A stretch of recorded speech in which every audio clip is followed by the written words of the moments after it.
Hello, I'm Meghann, and welcome to Armadale Castle Gardens and Museum of the Isles, here on the magnificent Isle of Skye.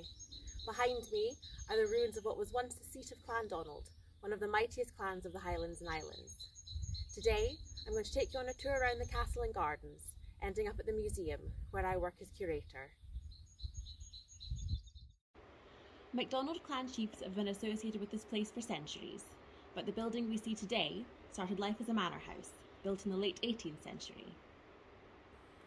This Gothic-style addition, now a picturesque ruin, was added by the second Lord MacDonald, who made plenty of changes to Armadale, including levelling out this front lawn, giving us these magnificent views.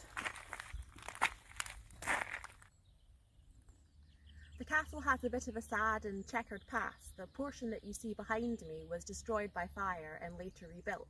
In fact, the only original part of the castle is the White Manor building attached to it.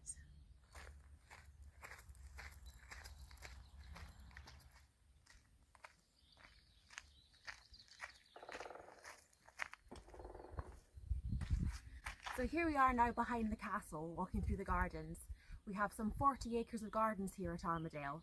It's looking a bit dreary at the moment as we're filming in March, so you have to imagine what a riot of colour this looks like in the summer. Can you hear that woodpecker in the background?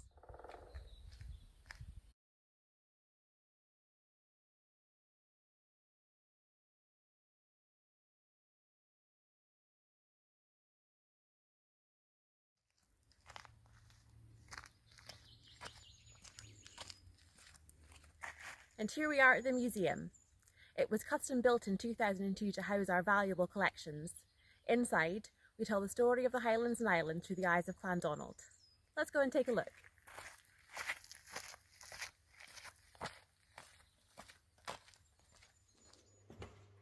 Here in our introductory gallery, we set the scene for the epic story ahead. It's a tale of castles and the sea, Vikings and galleys, Somerled and his kingdom, Jacobite risings, war and bloodshed, and huge cultural changes as clansmen became crofters and chiefs became landlords. We start with Somerled, who established the Lordship of the Isles and founded a dynasty. At its height, and under the leadership of Clan Donald, the lordship extended from the Western Isles all the way down to Ireland.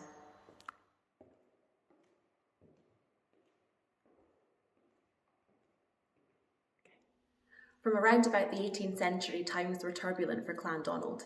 They were supporters of the Jacobites and Bonnie Prince Charlie.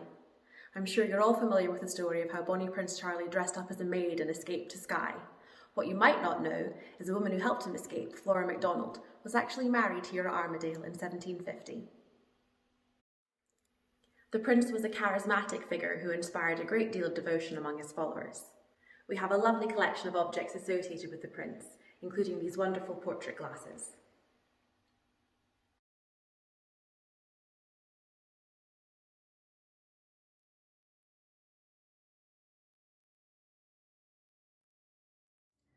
After the Jacobites' last defeat at Culloden, the relationships between clansmen and their chiefs changed dramatically.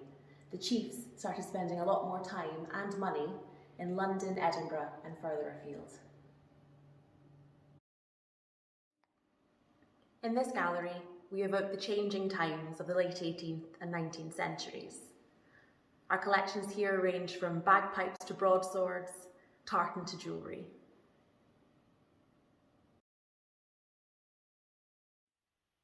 This is one of my favourite paintings.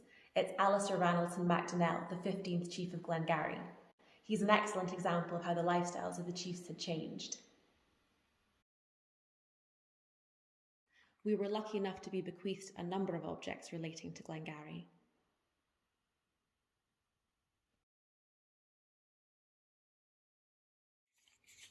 But life was very different for most of the rest of the Highlands and Islands. It was often a very difficult existence.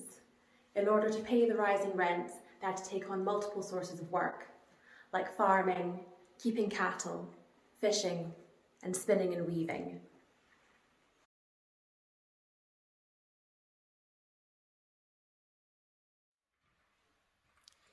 In this final gallery, we tell the story of the crofters who left the Highlands and Islands to start a new life abroad, in Australia, Canada, the United States, and New Zealand. Their descendants are part of our modern Clandonald family.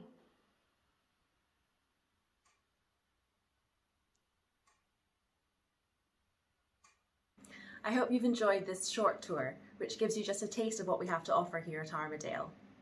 We have changing exhibitions, wildlife walks, family activities, and a library and archive for you to explore. I do hope you'll come and visit us on the Isle of Skye soon.